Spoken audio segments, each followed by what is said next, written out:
Tapi ada yang bilang, apa itu potensi? Geter, kameranya burik. Entahlah, jangan sampai crash kau. Tuh kan crash.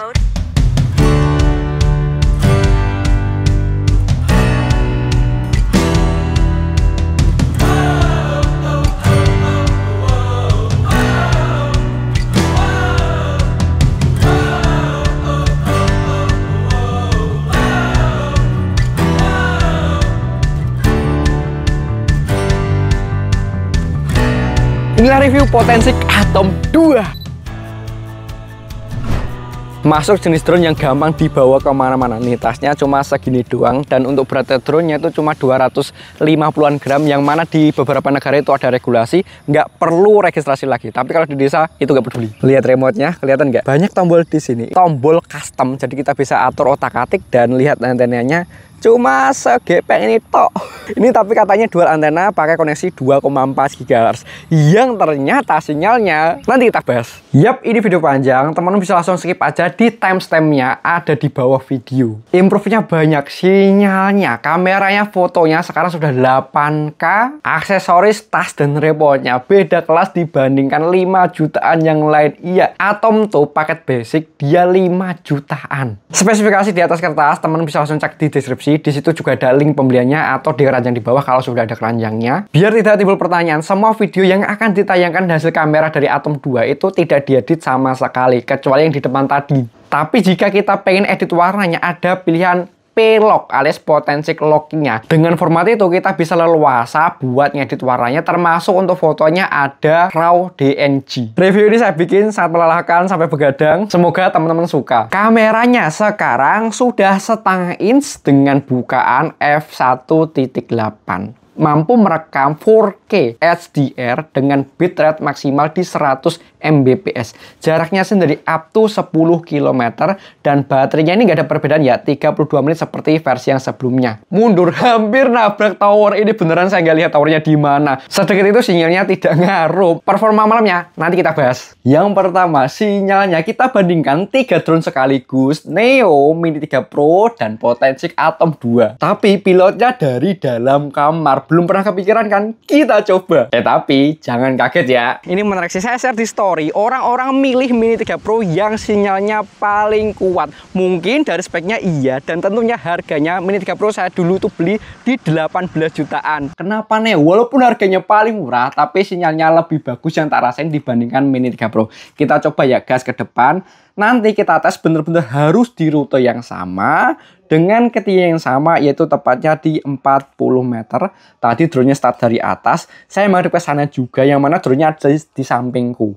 Oke, nantinya jadinya seperti apa? 70 meter, 80 meter, sinyal masih bagus, tidak ada perbedaan sama sekali. Oh ya, yang belum tahu, kita samakan persepsi dulu. Yang namanya spek jauh, itu bukan buat jauh-jauhan, melainkan ya buat ini. Ya bukan buat ngetes dari dalam, bukan. Melainkan penetrasinya pas kita terbang real di lapangan, kalau ada kehalangan bangunan sedikit, atau juga misal ada banyak gangguan sinyal, misal wifi di rumah seperti kayak gini, itu tidak gampang putus. Nah, itu fungsi spek jarak jauh. Tapi walaupun speknya sama, belum tentu penetrasinya sama. Nah, ini tujuan video ini. Bab pertama kita tes 400 meter, oke putus.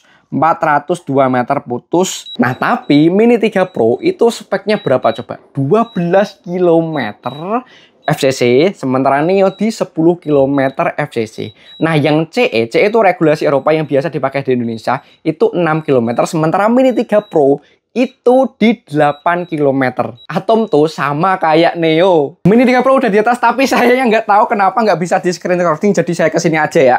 Dapat berapa meterkah Mini 3 Pro ini? Semakin speknya jauh, loh, udah putus, udah RTH. Artinya apa? Walaupun secara di atas kertas Mini 3 Pro jauh lebih kuat daripada Neo, tapi Mini 3 Pro itu pakai teknologi DJI yang masih agak lama, yaitu DJI O3, sementara Neo sudah pakai O4. Penetrasinya berbeda. Ternyata berapa meter tadi udah RTH. Next, Atom 2. Dari dalam ruangan ada yang bisa nebak dapatnya berapa meter? Komen di kolom komen dari sekarang. Oke, seperti Neo, saya menghadap ke sana. Langsung kita gas maju ke depan. BTW aku baru bangun tidur, jadi maaf kalau suasana berantakan ya karena mengejar biar si Neo bisa dites. Kalau ada angin yang lumayan kenceng, wah Neo ngeri guys.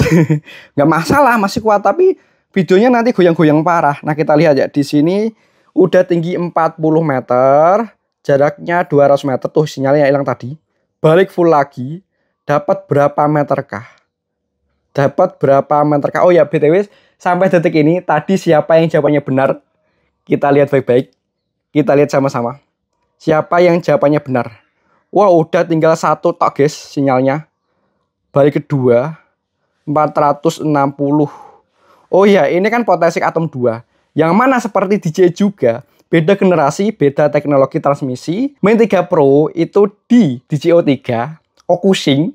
Nah, sementara yang tadi Neo itu Okusing 4. Jadi kalau ada yang tanya, Bang, itu belum Okusing. Nah, beda guys. Jadi tiap brand itu ngasih nama transmisinya sendiri. Seperti potensi atom ini namanya Pixing. Pixing 4.0. Oke. Karena masih ada yang miskom juga.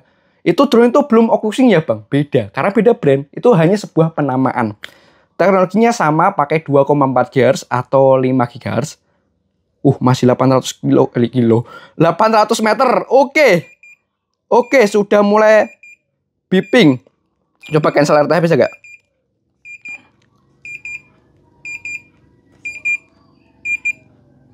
Cancel RTH bisa gak? No. Ada yang bener tadi tebakannya? Komen di kolom komen. Gokil gak tuh? Beda 2 kali lipatan. Connect lagi guys. Walah, saya tahu kenapa dia bisa connect lagi ya. Karena tingginya pas RTH kan tingginya tuh naik tuh di 120 meter. Sementara tadi kan ngetesnya 40. Nah itu makanya tak bilang, kalau mau bandingin semua drone apapun itu harus di lokasi yang sama, di jalur yang sama, dan di tinggi yang sama. Udah beda parameter antara beberapa poin tadi, ya udah nggak bisa dibandingkan. Ternyata fakta di lapangannya berbeda. Soal kekuatan sinyal nggak bisa bener-bener serta-merta hanya soal di atas kertas ataupun harganya. Harus bener-bener di lapangan. Sebetulnya ada fitur lain, tapi sayangnya pas video ini dibikin itu belum ada. Nanti akan diupdate via OTA alias ya. Nanti pas kita buka aplikasinya, pas kalau ada updatean, muncul tulisannya update firmware, yaitu F-Log. Ya, ada log video. Yang kedua adalah waypoint. Waypoint, nah ini artinya ada potensi dipakai buat pemetaan. Itu lumayan kepake. Yang ketiga adalah panosfer yang benar-benar 360 derajat. Tapi ya karena pakai drone jadinya bisa di mana aja. Mau di bawah bisa, di ketinggian juga bisa. AI naik. Nah ini. Lanjut yang ini. AI naik. Bedanya kayak gimana? Boom. Set. Wis. Jadi walaupun dia itu nggak begitu gede, setengah inch itu nggak gede-gede juga ya guys, masih terbilang kecil juga. AI-nya potensi atom ini malamnya lebih terang lagi, bisa vertikal juga. Walau sensornya itu sensor kamera nggak gede-gede banget, tetapi lihat hasil videonya sudah lumayan. ISO-nya bisa tinggi, tetapi noise-nya itu minimalis. Sekitar masjid ini full tower BTS, ada empatan gitu jejer-jejer. Sinyalnya tidak ngefek sama sekali, masih full. Saking yakinnya saya puterin lagi nih BTS gara-gara hampir ketabrak pas mundur. Foto otomatisnya bisa begini, tidak ada embel-embel AI-nya, tetapi di sini ada kreasi manual yang kita bisa setting di shutter speed-nya. Nah ini up to 8 detik. Kalau drone-nya nggak bener, hasilnya bisa blur kelamaan, kena angin. Kita bisa setting resolusi terendahnya itu di 1080p, sementara rasionya bisa 4:3. Atau vertikal. Nah ini yang selalu ditanyakan, Bang, vertikal. Nah ini vertikal bisa berapa tuh? Apakah bisa 60 frame per second? Bentar, 2,7K. Jadi kalau vertikal tuh hanya 2,7K sama Full HD dan mentok di 30 frame per second. Kita coba 2K aja ya, resolusi yang paling bagus. Dan ini kita bisa aktifkan return to home guys, 318%. Bisa aktifkan SDR ya.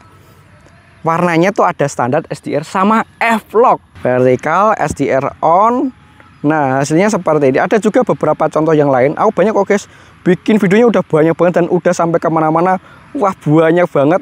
Pokoknya teman-teman bisa cek aja di timestampnya, di situ banyak sekali. Menghadap ke timur, yang sebelah bawah kelihatan gelap kan? Nah kita coba aktifkan SDR. SDR hanya berfungsi di 4K. Nah sekarang jadinya begini. Kelihatan bedanya nggak antara SDR on dan SDR off? Gimana menurut teman-teman? Dari yang begini, ya SDR off, sekarang SDR on, jadinya begini. SDR off begini, mataharinya kelihatan dengan blow up sekali. Tetapi ketika kita aktifkan SDR-nya, boom, mataharinya jadi mengecil guys. Mataharinya jadi mengecil seperti ini. Jadinya dynamic range-nya alias gelap terangnya itu lebih stabil. Jadi yang gelap itu keangkat, shadow-nya kelihatan. Begitu. Bisa 60 frame per second. Nah, 60 frame per second ini belum pernah tak coba nih. Karena kebanyakan tuh pakainya di 4K. Nih coba lihat ya. Kalau 60 frame per second pas gerakan seperti ini, apakah mulus atau tidak?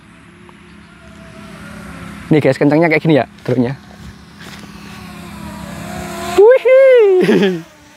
Mataharinya udah muncul. Nah, tapi apakah kalau perbedaan resolusi kamera angle-nya jadi berbeda? Kita lihat dari yang Full HD. Oke, kanan kirinya gini, lihat ya teman-teman. Terus kalau 60 frame per second tuh nggak berubah ya. Kalau ganti yang 4K 60 frame per second 30 nggak ganti, 24 tidak ganti, 2,7K. Nah ini karena memang ada kalau resolusinya lebih gede atau frame per secondnya lebih gede, biasanya tuh ngezoom, ada drone yang seperti itu. Nah, alhamdulillah dari potensi Atom 2 ini tidak seperti itu. Ini di Full HD 60 frame per second dengan SDR-nya aktif atau tidak ya. Kita matiin SDR-nya. Kalau 60 frame per second nggak bisa, SDR nggak bisa diaktifin. Nah, kita coba drone. Nah, dalam keadaan mataharinya lebih terangan dikit. Jangan sampai crash kau. Tuh kan crash. Motor saturated. Hihi, crash guys. Crash guys. Kesalahan siapa? Kesalahan saya dong. Apakah rusak? Apakah rusak macamnya mana? Sini. Gimbalnya nggak pas guys. Wuhu. Karena apa? Karena pengen. Ya suka main. Dia kucel guys. Dari di sini guys. Habis nabrak daun, rusak gak tuh? Guys lihat ini. Kelihatan nggak? Nih daun. Rusak gak tuh? Ngawur sekali. Tapi karena begitu kita kan bisa lihat tuh durability-nya Atom 2 seperti apa. Ada yang bilang kan jelek. Nah sekarang soal jelek-jelek kita coba cek ya teman-teman. Habis crash landing kita gas lagi, rusak gak? Aman gak? Stabil gak? Nih ya, kita tarik, sensor bawahnya masih deteksi. Oke. Kalau kayak gini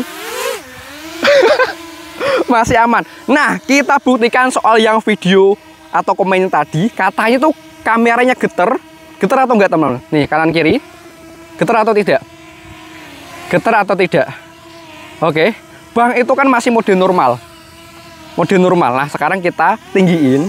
Harus lebih tinggi, 8 meteran, baru dia mau aktif si mode sportnya. Di sini ya, mode sport. Nah, berapa tuh? 15 meter per second. Berapa itu kalau kilometer per jam? Getar nggak teman-teman? Getar atau tidak, teman-teman tentunya yang menilai sendiri. Bener nggak kata masnya tadi? Kamarnya burik getar. Apa itu potensi? Slow mo. Wah, oke. Slow mo di sini sampai 5 kali kita coba. Yang paling tinggi akan seperti apa? Resolusinya hanya mentok di 1080p. Frame per secondnya hanya 25 fps doang. Kita coba ke ini aja ya, motor atau mobil kendaraan aja ya, biar kelihatan lebih dramatisnya. Gimana nih teman-teman hasilnya? Akan seperti apa hasil slow mo-nya? Fotonya. Nah ini fotonya 8K. Ini ada perbedaan antara foto biasa dengan resolusi 8K. 8K pas di shoot tepatnya di zoom, perbandingannya itu jelas berasa guys. Tapi ya karena resolusinya lebih gede, ya memakan memorinya lebih gede juga. Selain itu di sini ada interval time. Ini bisa dipakai buat ya pemantaan. Bisa waypoint. Tapi untuk sekarang ini belum bisa. Akan ada di update firmware lagi. BRK. Nah ini BRK itu apa sih? Mana dia akan ngejepret 3 foto sekaligus. Yang paling terang dengan sama yang paling gelap. Nanti digabungkan biar apa? Biar lebih HDR. Nah ini aku udah coba, tapi saya tuh pakai aplikasi Android. Kalau pakai Lightroom, aku belum jago Lightroom, jadi nggak bisa coba. Kemudian kalau di Lightroom bisa lebih fleksibel. Selain JPEG, kita coba ya. Kalau BRK nggak bisa teman-teman. Ternyata kalau BRK nggak bisa. Kalau yang single biasa, di sini bisa JPEG sama JPEG RAW, ada brush. Nah ini jebret langsung banyak foto dalam satu waktu. Panorama. Nah panorama ini nanti ada 360 derajat. Fotonya juga dia bisa vertikal seperti ini. Jadi pas kita jebret itu otomatis kesimpannya tuh dalam keadaan vertikal. Bisa AI yang lain. Bang, di mana quickshotnya, di mana trackingannya? Betul ya, di bawah kan ada 2 meter. Nah sekarang tuh ada kayak giniannya ya di bawahnya. Nah kalian lihat juga, nah ini AI yang lain. Kita nggak perlu cari-cari sebelah kanan, nggak perlu. Kita bisa langsung drag ke objeknya. Objek apapun itu nggak hanya manusia. Drag kayak gini. Nanti akan metungul tuh AI track yang pertama ada paralel, spotlight sama follow.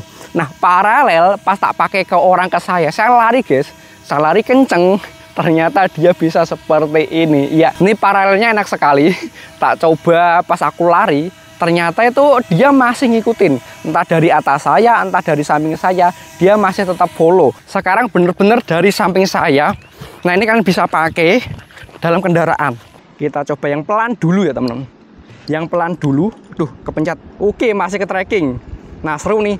Kalau parallel track itu dia dari arah yang sama gitu. Kalau follow kan dari belakang terus. Kalau AI track, sorry dari tadi salah berarti. Parallel track itu dari lokasi yang sama, dari titik drone-nya yang sama. Misal drone-nya ditaruh samping bisa juga. Kita coba tambah kencengin. 37 km per jam. Masih ngikutin, dan di sini keterangannya ada dinamik. Ya betul. Jadi fitur ini kepake biar RTH-nya misal di kapal atau di tempat seperti ini kan kita pindah posisi. Biar RTH-nya itu sesuai posisi remote kita terakhir, bukan posisi dia take off. Wah keren guys. Coba full speed ya. Gokil. Gak nabrak kan? Masih tinggi kok, masih tinggi aman-aman. Nah ini kan ketutupan sama pohon. Hilang nggak? Hilang nggak? Oke. Ternyata dia masih ngelacak lokasi. Oke, ternyata akhirnya putus. Terlalu kencang dia putus. Ini kan ada halangan banyak nih. Kita coba parallel track. Harusnya aman sih, lebih tinggi dari apapun yang di sekitar. Kalau follow tuh dari belakang, kita coba follow. Tadi kan udah track tuh, kita coba yang follow. Sekarang follow biasa ya guys, bukan yang paralel. Harusnya dia berputar arah tuh kan. Oke, pelan-pelan aja. Oke, masih ke tracking ya sepertinya. Silakan lewat Pak Sopir. Wih, masih ke tracking pemirsa. Nah ini nih, pasti udah nggak bisa nih harusnya. Kan udah ketutupan tuh. Udah ketutupan, nggak ada apa-apa nih. Harusnya sudah nggak bisa. Oh masih bisa, masih bisa. Tapi sepertinya kok jalannya banyak orang ya. Tapi nggak gerak ya. Bentar. Ini sepertinya nggak gerak ding. Sebenarnya AI track itu nggak hanya buat follow-followan, tapi kita juga bisa manfaatkan. Misal ya kita ke sini, oke. Nah ini kita scroll objek ini. Nah kita bisa pilih yang spotlight. Spotlight adalah kita nggak perlu ngatur gimbalnya atau apapun. Pokoknya kita asal gerak aja nih. Lihat rekamnya coba ya. Kita asal geser aja. Maka selama kita masih ke tracking, ya gimbal dan orientasi drone-nya akan ngikutin. Ya, objeknya masih bener-bener di tengah persis. Tuh di situ. Tuh. Oh, oke, tracking lagi. Nih, bagus nih. Ada kayak anginnya kenceng. Anginnya kenceng loh, guys nih. Level anginnya tuh di level 5. Neo, guys. Kalian tahu Neo kan? Neo level 4 aja di pantai bisa, apalagi ini. Ini sama seperti N pantai, apalagi cuma si ini ya tenang aja, guys, santai aja. Kita coba muter ya. Muter kayak gini. Sekarang kalau nggak salah ini lokasinya yang jadinya yang ke trackingnya, bukan tuh drone di atas, bukan si objeknya. Jadi kalau objeknya habis lost, dia akan nge-trackingnya tuh lokasinya begini. Lokasinya gimana? Tuh lokasinya bener ngikutin di mana posisi kita terakhir, bukan di sana tadi. Nah itu gunanya dynamic home point, terutama di kapal tuh kepake, atau ya kita jalan-jalan seperti ini biar touring lah intinya. Biar return to home-nya tuh bukan dari titik take off. Quick shot itu ada sama. Nah kita tracking objeknya. Nah kita ke quick shot, terus dolly zoom. Kita bisa atur jaraknya berapa. Katakanlah 50 meter. Yang terjadi adalah begini. Dia akan ke belakang, mundur. Tapi sambil ngezoom sekaligus. Sehingga terjadilah efek seperti ini. Tak coba di danau, di waduk ada juga nih footage-nya. Nah ini teman-teman lihat sendiri. dua video tersebut. Setelah selesai quickshot tuh, setelah selesai quickshot apapun itu, dia akan balik ke titik dia pertama kali mulai tadi. Ini enaknya pakai drag kayak gini guys, kita gerakin aja. Drone itu tetap akan center di posisi kita, jadi nggak perlu gerakin jauhnya. Quickshot yang lainnya, pull away, kita bisa setting sampai guys 150 meter. Wow, jauh sekali itu. 30 meter aja ya, yang nggak usah jauh-jauh. Go. Dia akan mundur. Nanti kesimpan ya teman-teman. Hasilnya seperti ini. Selanjutnya ada roket. Ini sampai 100 meter ada roket. 30 meter aja biar gak kelamaan. Coba sambil geser bisa gak? Oh, dia tetap tracking guys. Sambil geser dia tetap tracking, tapi sambil naik keren nih. Nih ya, tetap tracking dia. Intinya drone naik sambil gimbalnya mengarah ke bawah. Hasilnya seperti ini. Ada dua mode unik, yaitu mode spiral sama bumerang. Aku coba yang bumerang aja dulu. Di sini ada apa nih? Kok nggak ada meterannya? 2 kali atau mungkin ya? Atau coba kita 2 ya? Coba 2. 2, 1. Go. Apa yang terjadi? Oke. Saya benar-benar di tengah objek, lalu drone-nya naik ke atas, otomatis tidak tak kendaliin apapun di sini. Dari pelan tadi guys, sekarang jadi ngebut. Nah ini harus hati-hati karena di sini benar-benar nggak ada angin nabraknya. Pastikan semuanya clear. Kalau kita lihat sepertinya dekat sesuatu, mendekat lagi guys. Smooth nggak guys? Hasilnya. 2 kali. Gokil. Nah, saya sepertinya agak melenceng tuh. Berarti 1 atau 2 atau 3 itu berapa kali dia muter? Karena ini tak pilih 2, jadi dia muter 2 kali. Keren. Lihat guys.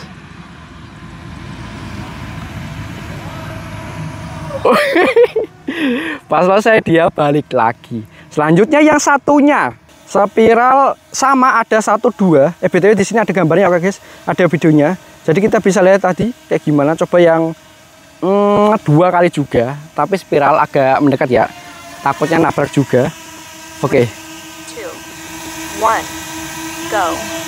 Kalau spiral sih harusnya naiknya tuh konstan, nggak seperti yang bumerang tadi naik turun gitu. Dari bawah dia makin naik gitu. Itu kalau yang spiral. Tapi kan ada 2 kali tuh, sampai kayak gimana tuh kalau 2 kali? Ya jadinya seperti ini. Gimana?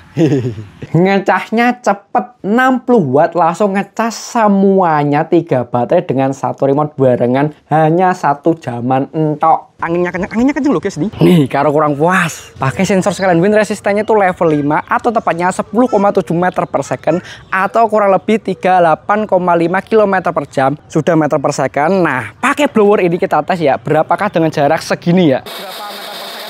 Artinya blower ini lebih kenceng daripada level 5. Jarak segini sama kayak ngetes blower tadi. Kita coba nyalain. Apa yang terjadi? Dari bawah. Ini deketin ya. Kalau dideketin lebih ke sini. Wow. Kita coba lepas. Kalau lepas mah nggak berasa guys. Nih. Gimana tuh teman-teman? Langsung komen di kolom komen. Jadi yang masih penasaran soal pas ngelawan angin di pantai gimana? Ini jangan ditanyakan lagi teman, karena biasanya masih ada yang tanya, Bang kalau ngelawan angin di pantai kayak gimana? Sudah ada tesnya, tapi wajar, namanya video memang kayak gitu, nggak ditonton semuanya. Padahal di bawah ada tim-timnya, bikin tes apa, tinggal skip aja, baik kategorinya. Aman deh. Ngambil filenya gimana? Selain cara manual, ambil microSD-nya terus colok laptop atau ke HP, bisa juga via transfer langsung dari drone-nya. Remote-nya nggak perlu nyalain, HP-nya buka aplikasinya, ya udah kita bisa transfer filenya langsung dari situ. Namanya Smart Transfer dengan bandwidth yaitu 25 Mbps kui. Aplikasinya Potensic EV sekarang lebih simple, langsung kita klik Fly Now. Nah, langsung mentungel sekarang indikatornya jarak, ketinggian, kecepatan ada di bagian atas. Kalau dulu kan bagian bawah.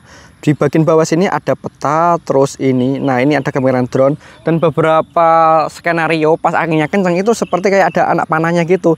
Yang di sebelah sininya arah anginnya dari mana itu ada. Ini kan basah banget kan, nggak mungkin ditaruh bawah. Gimana caranya take off? Yang pertama, take off kalau ada landingnya itu bisa kayak gini. pencet dimanapun terus digeser. Nah itu bisa begitu. Yang kedua, take off dengan drone-nya kita pegang. Caranya kayak gimana? Kalau kayak gini nggak sampai guys, kan yang satu pegang drone-nya nggak bisa. Caranya nih, pakai button yang di depan sini, pencet dan tahan, terus gasnya kita turunin, tahan, dia akan arming. Oke. Kalau udah arming, ini jangan dilepas, lepas yang ini, tung, tuh dia akan terbang. Gimana guys kestabilannya, kelihatan nggak? Stabil atau tidak? Ini kita coba kayak gini. Yang pertama C1 dulu, C1 kita pencet. Nah buat gerakin kameranya naik turun 0 derajat atau 90 derajat. Sementara C2 kita pencet. Nah ini buat ngatur dia di mode V atau video atau sinematik gitu, normal, kecepatan normal sama yang sport. Sport ini kadang-kali tuh nggak bisa, kenapa ya? Nah ini sport mode, oh harus tinggi dari 8 meter, dan kalau baterai mau habis sport mode tidak bisa. Kualitas kameranya 4K 30 frame per second dalam keadaan mataharinya yang cuma seuprit ketutupan mendung. Jangan sampai nabrak. Wih, tipis guys. Kalau kita pencet dan tahan tombol ini buat berubah mode pencet dan tahan dari video ke foto. Oke, jadi nggak perlu harus selalu mencet-mencet di sininya. Nah, sekarang kita lihat di sini. Yang pertama pengaturan settingannya di sini terkait custom button tadi. Safety beginner nah modenya. Return to home-nya ini bisa land, hover, dan lain-lain. Dynamic home point, nah nanti tak jelasin. Selain return, biasanya kan return tuh ada suara pip pip pip. Contohnya kayak gini ya, pencet dan tahan. Return. Nah, kan ada suara pip pip pipnya. Kita bisa matikan. Kita cancel dulu. Kita bisa matikan silent return-nya, kita aktifkan. Pas kita RTH, nah, return. Udah nggak ada suara bip-bip nyala. Kita settingnya 100 meter, ini tinggi sekali nih.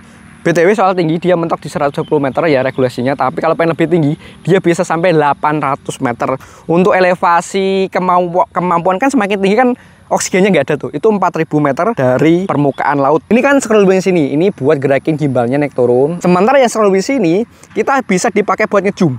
Zoom begini. Mulus gitu guys. Full HD 60 frame per second berapa ya? Kalau 60 frame per second nggak bisa. Hanya bisa di minimal itu 30 atau di bawahnya 30. Nih, bisa zoom sampai berapa kali? 4 kali. Ini kita rekamin ya. Pelan-pelan, bisa nggak? Teng teng teng teng teng teng teng. Halus atau enggak? Teman-teman nilai aja sendiri. Begini ya.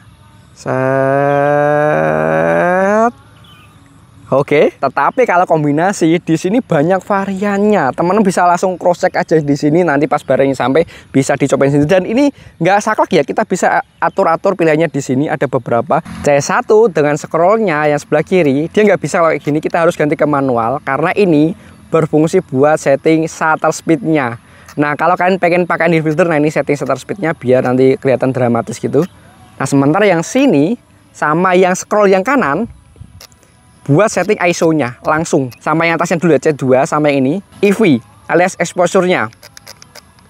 Oke, wah terang benderang guys. Kalau C2 dengan scroll yang kiri jadinya adalah white balance. Gampangannya kalau C1 kombinasi itu pas keadaan manual. Kalau C2 kombinasi keadaan auto. Soal ini ternyata masih ada. C2-nya pencet 2 kali. Tek tek. Nah, sekarang cruise control. Jadi kita nggak perlu lagi sticknya dia apa-apain. Dia akan terbang dengan kecepatan yang sama tuh, kan di 9 meter per second atau berapa tuh, 10-an lah ya, kurang lebih seperti itu. Nih, kalau udah mau cancel bisa pencet yang sini atau coba pencet ini, bisa nggak? Oke, bisa seperti itu. Di bawahnya kita bisa menemukan max speed, ini buat gimbalnya biar secepat apa. Misal kita set ke default di 10 meter per second jadinya begini. Ya, kekencangannya. BTW sebelah kanannya tuh ada diagonal derajat kemiringan dari gimbalnya itu sendiri. Nah, sementara saya tuh lebih suka yang ini ya, sekitar 5 atau 6 gitulah, 5, 6, 4, biar pergerakannya nggak begitu terlalu kencang gitu, buat lebih sinematik gitu. Terus gimbalnya bisa FPV mode juga. Nah, misal kalau FPV mode itu jadinya begini, pas saya belokin dia tuh miring. Nah, seperti FPV nih, jadinya nggak stabil kan tuh ya, miring sekali. Kameranya buat balance-nya tadi udah dilihat, grid line, colornya itu cuma ada 2 pilihan untuk saat ini. Nanti tak jelasin. Ada extract, ini kurang paham maksudnya gimana. Video codecnya untuk ini tuh bisa H265, lebih kecil ukurannya tapi secara kualitasnya tetap terjaga. Ini ada di fog. Wah, di fog ini teman-teman. Jadi ini ada beberapa footage. Pas nggak di fog seperti ini kan ada kabut-kabutnya nih. Sementara di fog itu seperti autel yang aku temuin baru autel sama ini. Pas kita aktifkan langsung ya seolah-olah itu hilang si kabutnya atau asapnya. Tapi yang efeknya itu seperti kayak apa ya? Warna kontrasnya jadi tajam banget. Video transmitter nah ini sekarang itu ada trafficnya atau grafiknya gitu, mana yang sinyalnya bagus, mana yang jelek, dia akan otomatis berubah. Kesimpulannya, dengan harga start 5 jutaan, Atom 2 ini punya keunggulan tersendiri dibandingkan drone 5 jutaan yang lain. Terutama di build quality produknya. Terlihat dari hasil tabrak tadi masih tetap bisa terbang. Nih, sampai sekarang nggak tak bersih nih. Ada bukti tidak terbantahkan. Penetrasi sinyalnya mantap sekali. Sudah cukup dipakai kerja. Bisa juga buat latihan mapping. Kalau teman-teman gimana? Komen di kolom komen. Oh iya, baterainya bisa lebih lama nggak sih? 40-an menit gitu. Bisa diakalin sih pakai baterai Potensik Atom 1 ya. Potensik Atom 1 sama 2 bisa dipakai tuker-tukeran.